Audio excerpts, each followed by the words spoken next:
My name's Suzanne Hall. I'm Director of Engagement at the Policy Institute here at King's.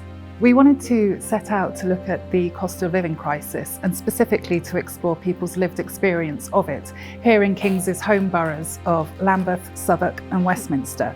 But we also wanted to go beyond that and explore how people thought that they could make a difference to their experiences. To understand the impact of the cost of living crisis, we undertook a mixed methods approach to the problem.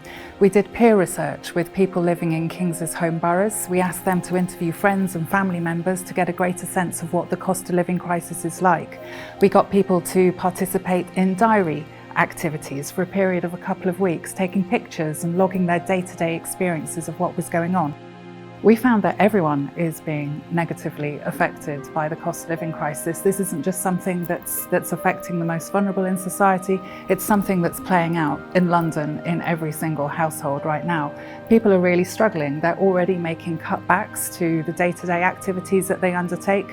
So we found that 3 in 10 are already participating less, they're seeing their friends less, and we know that these are the things that matter for well-being.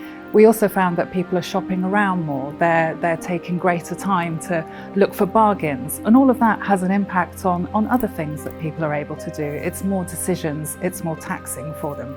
But we also found that people want to come together, they want to work to develop solutions. We found that they wanted solutions which can help everyone. They're not just targeted at the most vulnerable. Now that's firstly because they recognise that the cost of living crisis is affecting everyone, but also because they don't want these interventions to stigmatise. They know that going to a food bank is hard for people, so they want help to be available for all.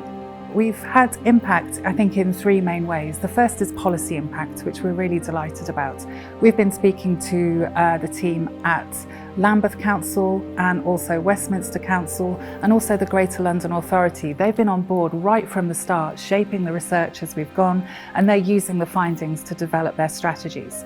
Second, I think we're having an academic impact as well. We've been presenting the work at conferences, writing journal papers, making sure that people understand how these methods, how incorporating lived experience and how deliberation can help come up with radical but actionable policy solutions. And thirdly, we've had an impact on participants themselves as well. The people who took part in our research, particularly in the peer research and the deliberative workshops, spoke to us about what an empowering situation it had been for them, what an empowering experience, how much they'd enjoyed it. They really appreciated that we had respected their time, their involvement and their contribution, and had worked with them to develop solutions that would help people like them and others in their community.